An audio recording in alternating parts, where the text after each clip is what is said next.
Salut à tous! Donc dans ce champ, il y avait du blé que l'on a récolté cet été. En voici les restes, en voici la paille. J'ai gratté le sol est nu.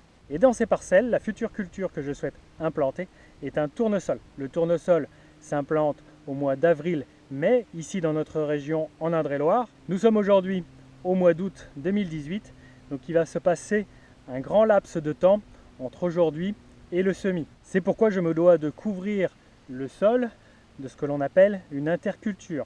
Là aujourd'hui, je vais m'occuper de semer des plantes qui vont couvrir le sol jusqu'au milieu de l'hiver.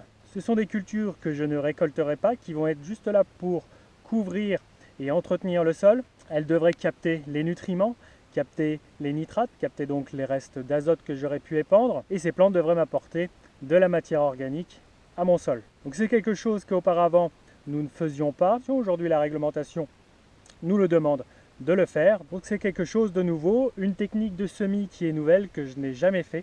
Je vais semer donc ces cultures à la volée. Donc je vais vous faire voir la première plante que je souhaite semer, cette févrole. Ça c'est issu de la récolte de cet été, On appelle ça de la semence de ferme que je ressème. Donc ça c'est une graine que vous voyez qui est assez grosse. Je souhaite en mettre entre 5 et 10 par mètre carré. Pour ça je vais utiliser un outil que d'habitude on utilise pour épandre de l'engrais. Donc là, on va appeler ça donc un semoir centrifuge. Je sais que pour mes surfaces, il me faut à peu près entre 500 et 600 kg.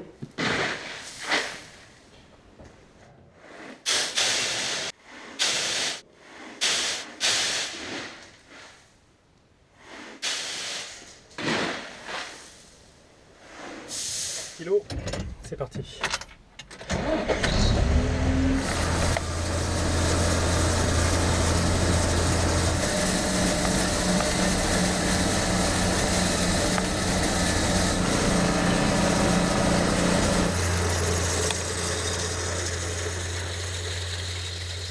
Puis après au sol, j'aime bien constater le nombre de graines aussi, mais on ne les trouve pas toutes. Bon là il y en a une, et normalement sur 1 mètre carré, il y en a entre 5 et 10, mais bon j'en trouve toujours un petit peu moins. Une ici, voilà, une ici. Pas toujours facile à trouver, ici. Je vais continuer sur cette lancée là. Je voudrais aussi ajouter, en plus de la févrole, d'autres graines, d'autres plantes. Qui là les graines sont beaucoup plus petites, donc pas besoin d'utiliser cet épandeur à engrais, d'autant plus que les graines petites auront du mal à être projetées assez loin. Là je vais passer tous les 28 mètres. Je vais faire des lignes toutes les 28 mètres. Ensuite les plus petites graines que je vais semer, en plus petite quantité, ça va être moins de 5 kg par hectare. Ça va être donc de l'avoine, c'est les graines qui sont allongées, et puis de la vesse commune, donc ce sont les graines en forme de billes noires. Je vais les semer au quad. La compte tenu que ce sont des cultures que l'on ne va pas récolter, l'idée c'est que les graines de manière globale lèvent. Après, s'il n'y a pas la quantité exacte par chaque mètre carré, ce n'est pas très grave. L'idée c'est donc d'aller vite, c'est l'intérêt du semis à la volée.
Bon là on est quand même dans la partie la plus motue. Il a fait le job.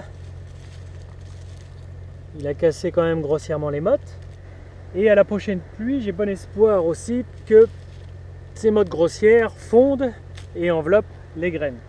Il faut savoir donc que cette interculture, ces graines doivent rester en place pendant 2 mois et que je ne pourrai les détruire avant le 30 octobre. Normalement, je devrais pouvoir remplir le cahier des charges, ces conditions de la réglementation. Après, vu que c'est une interculture longue, j'ai pas mal de chances que ça réussisse. Mais certains, moi je ne le fais pas, font des intercultures courtes entre 2 cultures d'hiver pendant l'été.